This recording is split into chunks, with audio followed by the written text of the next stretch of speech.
Baik, Assalamualaikum warahmatullahi wabarakatuh. Mahasiswa Tadris IPA semester 2, terutama kelompok 2, Bu Alfira di sini akan menyampaikan review terkait dengan presentasi dan makalah dari tugas yang sudah disampaikan oleh kelompok 2. Baik, yang pertama akan Bu Alfira sampaikan terkait dengan presentasi yang sudah disampaikan oleh kelompok 2. Saya berikan apresiasi ya di kelompok 2 ini ya, sama dengan kelompok 1. Jadi di awal perkuliahan ya, Anda termasuknya ini masih di awal-awal perkuliahan ya, kemudian Anda juga masih kelompok 2. Kelompok 1 dan 2 ini memiliki suatu modal yang baik yang bisa dikembangkan menjadi lebih maksimal pada semester-semester selanjutnya.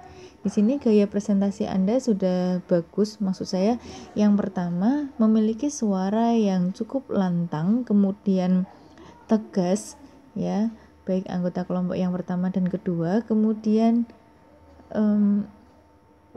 tidak terlalu cepat dan tidak terlalu lambat ya. Itu yang bagus, itu modal yang sangat bagus. Jadi Anda di sini semuanya ya memilih jurusan pendidikan atau tadris IPA sebagai calon guru. Jadi guru yang bagus itu memiliki yang pertama suara yang lantang ya, gaya penjelasan yang bisa diterima oleh siswa dengan jelas. Itu yang pertama. Nah, di sini modalnya sudah dapat ya di kelompok pertama ya. Di kelompok pertama pada pertemuan yang kedua, kemudian ini kelompok yang kedua di pertemuan yang ketiga. Ini sudah cukup bagus ya.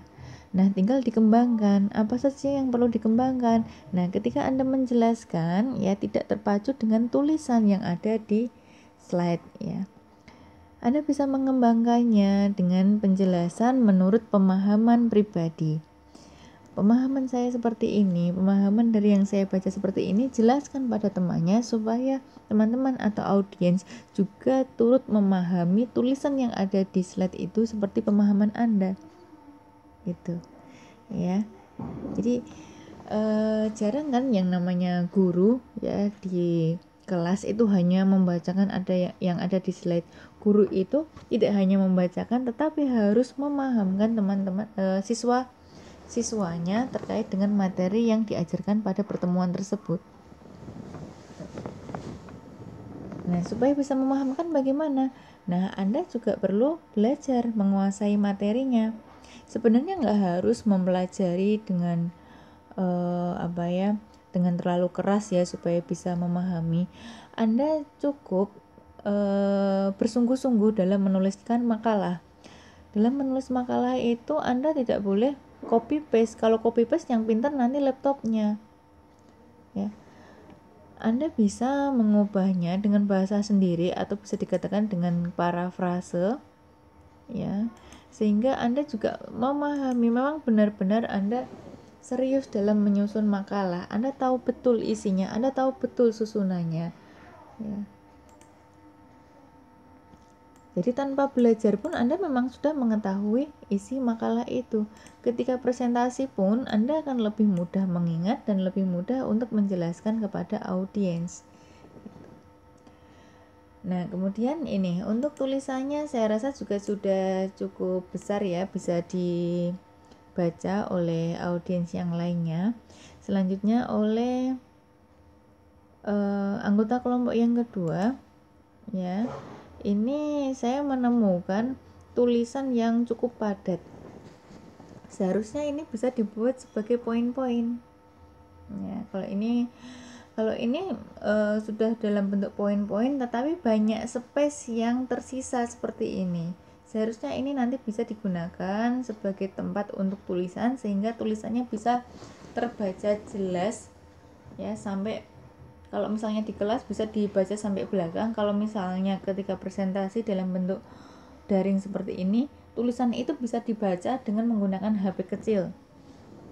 Jadi ini kan saya pakainya tab, pakai tab aja sudah kelihatan kecil tulisannya, apalagi kalau misalnya menggunakan HP.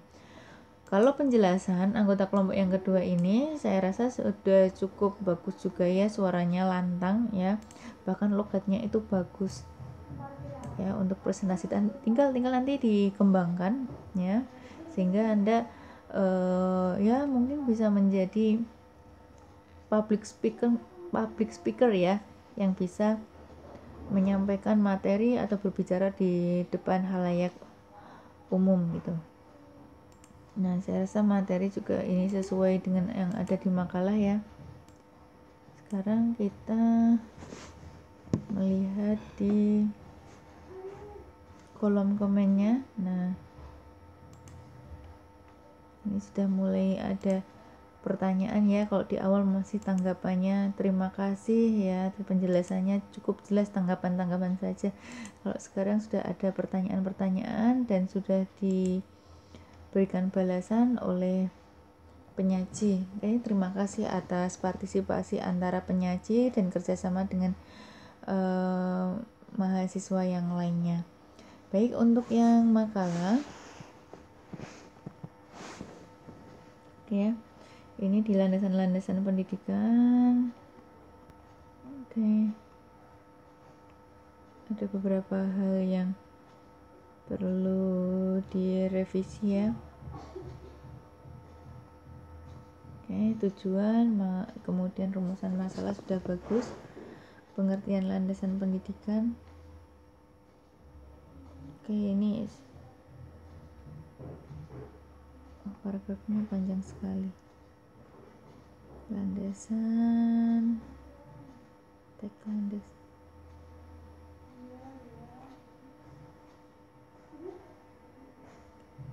Oke, sudah bagus. Nah, ini tolong perhatikan bagaimana cara menulis referensi pada footnote ya, tolong dipelajari lagi. Tahunnya apa, diakses kapan ya, kemudian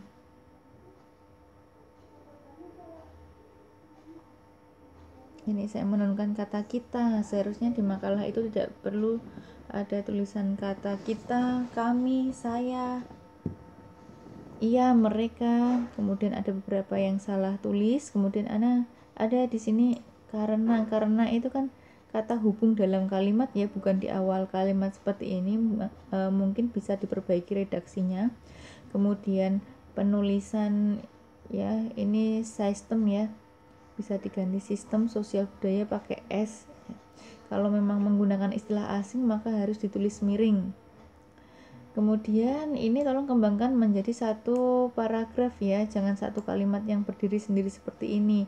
Paragraf itu minimal terdiri dari wajib terdiri dari satu ide pokok dan minimal satu kalimat penjelas ya, minimal. Jadi seharusnya lebih banyak dari satu kalimat penjelas, tapi jangan sampai dalam satu paragraf itu hanya terdiri dari satu ide pokok ya.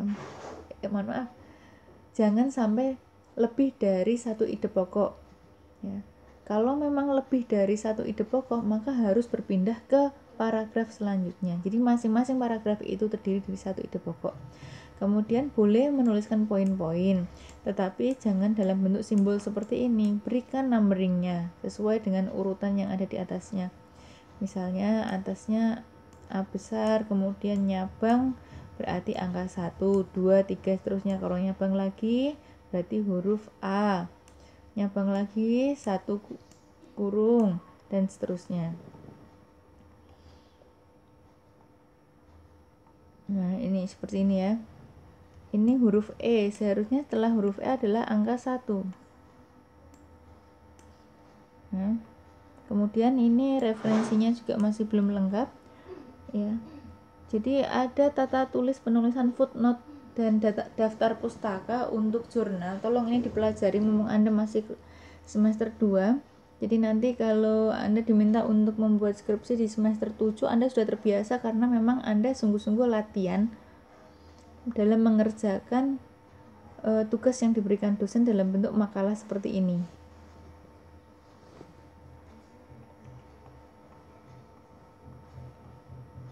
Oke.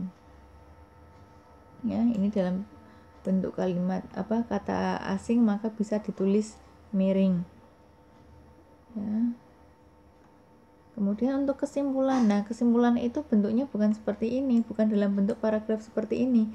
Kesimpulan itu jawaban secara singkat apa yang ada di rumusan masalah.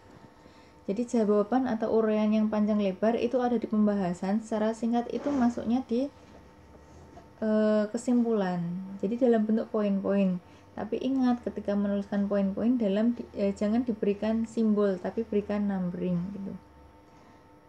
Saya rasa cukup ya ini. Oh ya, masih satu lagi untuk daftar pustaka, perhatikan tata tulis daftar pustaka apabila yang diambil dari jurnal ya. Jurnal itu penulisannya bukan seperti ini daftar pustakanya. Nanti tolong dipelajari lagi, bedakan format penulisan daftar pustaka yang berasal dari website, kemudian dari buku, kemudian dari jurnal itu ya. Kemudian hindarkan juga sumber-sumber yang berasal dari blog karena itu benar-benar tidak bisa dipertanggungjawabkan.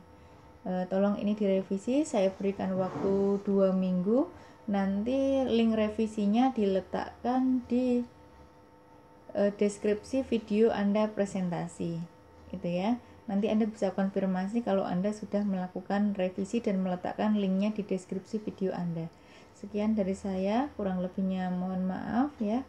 Tolong Anda manfaatkan kesempatan ini untuk memperbaiki pekerjaan Anda ya, untuk meningkatkan kompetensi dalam menulis juga. Saya akhiri, assalamualaikum warahmatullahi wabarakatuh.